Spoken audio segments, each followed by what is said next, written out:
Snow drifted across the plains like torn pieces of an old winter hymn, each flake catching the last faint glimmer of dusk. Calder Hawthorne rode slowly through it, his horse's hooves sinking deep into the white hush. The world felt stripped down to bone and breath. No sound but the wind whispering along the frozen earth. Nights like this always made him remember things he tried to set aside. The people who'd left, the promises that had softened then vanished. The quiet ache of a life lived mostly in his own company. He tightened his coat, watching the smoke from his horse rise in soft curls, and thought only of getting home before the storm thickened. But then he saw her, a lone figure stumbling through the snow, bent forward as if the wind itself had weight. At first he thought it might be a trick of the fading light, but as he drew nearer, the shape sharpened, small, trembling, wrapped in something thinner than winter should ever allow. Her hair was stiff with frost, her lips pale enough to disappear into her face. She paused as if she could sense him even before turning her head.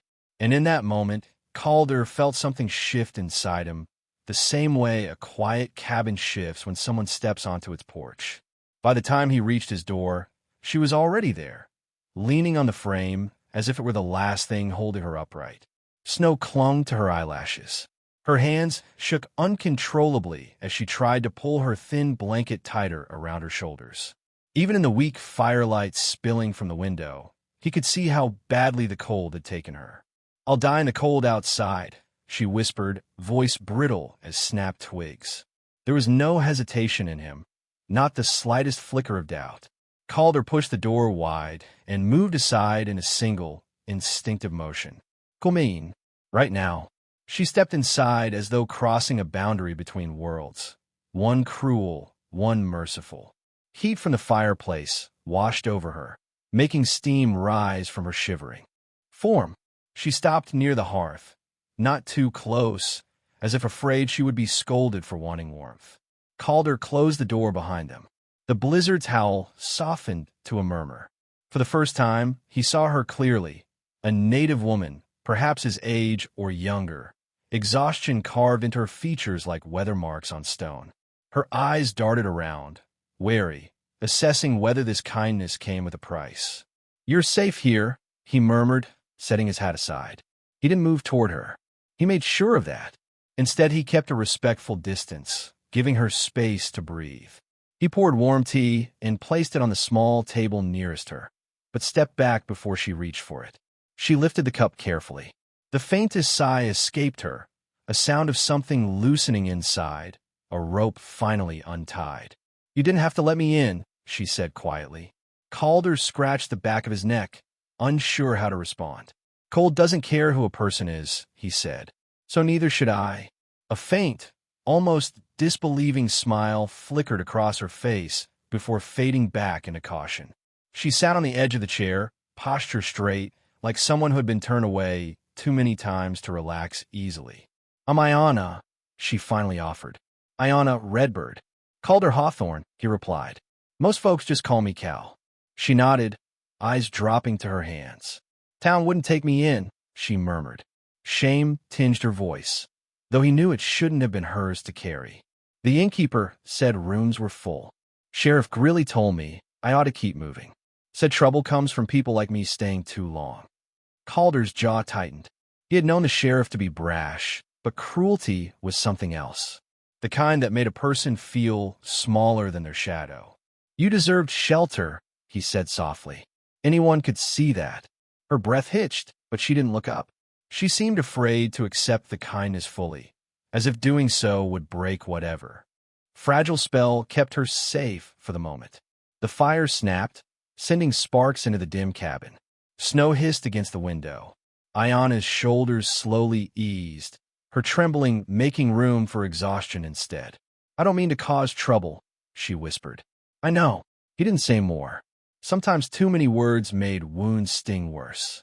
Silence settled around them, soft, not awkward. Iana sipped the tea, studying the flames as if they held answers she had chased for miles. Calder watched her only when she wasn't looking. He noticed how she kept one foot angled toward the door, still ready to flee if she sensed danger. He also noticed how she softened, almost imperceptibly, every time the fire warmed another part of her. There were stories inside her. He could see the weight of them even if he didn't know their shapes yet. And though he wasn't a man who asked questions quickly, he felt an urge to offer something steadier than tea and heat. Something like safety. Something like dignity. Ayanna wrapped the blanket around her tighter. "Just for the night," she murmured, almost to herself. "Until the storm passes. You can stay as long as you need," Calder said. Her breath caught faintly, as though she hadn't expected generosity to stretch. She looked at him then, really looked, and for a brief moment, he felt the world slow, the fire's glow framing her face in a way that made her look both weary and quietly luminous. Before he could say anything else, footsteps crunched outside. Heavy, deliberate. Someone approached the cabin through the storm. Ayanna stiffened instantly, eyes wide. Calder moved to the window and saw the silhouette. Wide shoulders, Lawman's gate. Sheriff Greeley. His voice rang out, muffled through the snow. "Calder Hawthorne, you got someone in there with you? Open up." Ayanna's breath quickened. Calder stepped in front of her. No hesitation, same as before, his body instinctively acting as a barrier. "She stays," he said softly. Dawn crept gently across the cabin, brushing the wooden floorboards with a pale gold that made the night seem like a distant dream. Ayanna slept sitting upright in the chair, her head tilted toward the fire as if she feared drifting too far from warmth. Calder watched her from the stove, quiet as snowfall, careful not to stir her awake. There was something about the way she slept, half-guarded, half-surrendered, that made his chest tighten. People who had known safety all their lives didn't sleep like that. Only the hunted or the unwanted did. Outside, the storm had faded, but the cold still clung to the world like a warning. Calder stepped out to feed his horse, boots sinking into untouched snow. He kept glancing toward town, sensing trouble on the horizon long before he saw any sign of it. Folks in Willow Bend did not take kindly to stories that wandered away from their versions of truth, and sheltering a native woman in one's cabin was enough to set tongues wagging into a frenzy. When he returned inside, Ayanna was awake, sitting close to the window, watching the world with a wary stillness.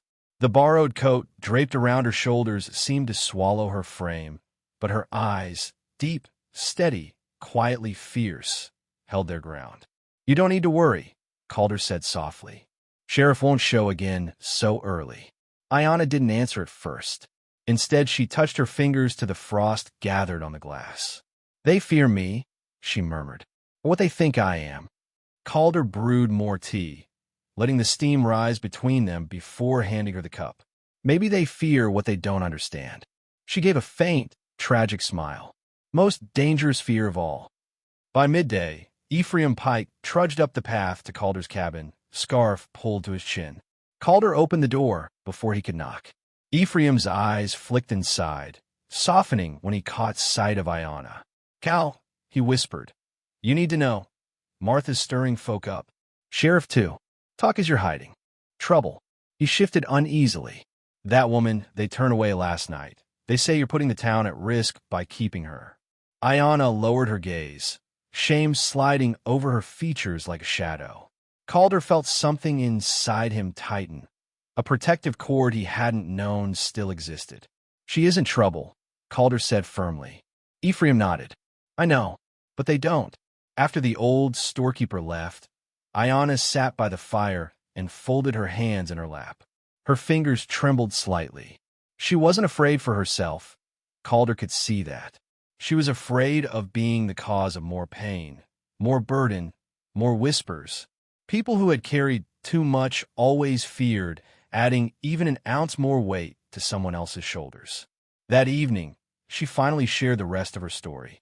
The fire cast long, soft shadows across her face as she spoke.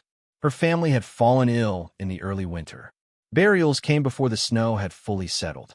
With no one left and rumors of a distant aunt near the southern ridge, she set off alone. Trading beadwork, small crafted trinkets, anything she had, she tried to buy shelter in every place she passed. But the world had grown smaller, tighter, meaner. "I wasn't looking for charity," she whispered. Just a place to rest. A chance to breathe. Her voice cracked. Not loud, not breaking, but gently, as if she had worn the edges of her pain smooth from carrying it too long. Calder listened with the patience of someone who understood traveling through storms both weathered and human. When he rose and pulled a wool coat from a chest in the corner, a coat that once belonged to his mother, Ayana's eyes widened. "I can't wear this," she murmured, pulling back slightly. "You can," Calder said, draping it over her shoulders with a careful, almost reverent touch. "And you will. It's meant for someone gentle." Her breath hitched as her fingers closed around the fabric. Something shifted in the air between them, quiet, warm, unspoken. The kind of shift that didn't announce itself, but lingered like a new, fragile truth. But peace, especially in small places, never lasted long. Just as twilight deepened, multiple footsteps crunched on the snow outside. Heavier, more numerous than before. Calder stiffened, moving instinctively toward the door. Ayana stood too, her hand clutching the coat, though she didn't try to hide. Sheriff Greeley's voice bled through the wood. "Hawthorne, open up. Folks want answers." Calder opened the door just wide enough to stand in the frame. Behind the sheriff stood 3 townsfolk, faces pinched with suspicion and cold. "We need her turned over," Sheriff Greeley said bluntly. "We don't want tension with tribes around here." Calder didn't raise his voice. He didn't move aside. He simply stood tall, calm, and immovable. "She isn't charged with anything. She's cold, and she's human." "Cal," one of the men muttered, "you're putting us all at risk." Ayana stepped forward before Calder could stop her, her voice steady but soft. "I don't want trouble. I only wanted warmth for one night. I'll leave if I must." Calder turned, meeting her eyes. The storm outside felt quieter than the silence between them. "You're not leaving," he said gently, but firmly. Her breath trembled, not from fear, but from something deeper, something like disbelief. Then she faced the sheriff. "I'm not here to harm anyone. I'm only cold." Her dignity, quiet, unadorned, unbroken, hung in the air like a lantern in a dark room. Even the townsfolk shifted awkwardly, shame creeping into the creases of their faces. Ephraim Pike, who had joined the group unnoticed, stepped forward and spat into the snow. "You all ought to be ashamed. That woman's done less wrong than any of you standing here, casting judgment." Sheriff Greeley's shoulders sagged. Guilt softened the hard lines of his expression. "Fine," he muttered, "but she doesn't stay forever." "She stays as long as she needs," Calder replied. The sheriff didn't argue. He turned, trudging away with the others, the snow swallowing the sound of their retreat. Inside, Ayana's eyes glimmered, not with tears, but with something brighter. Gratitude, astonishment, a fragile beginning of belonging.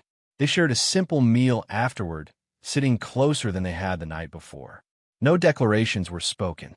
None were needed. Sometimes the heart leaned toward another gently, silently, like frost melting from a window pane. Later, when the fire dimmed and the night settled into a soft hum, Calder looked at her and said quietly, "You're safe now." And for the first time since she had arrived, Ayana believed it.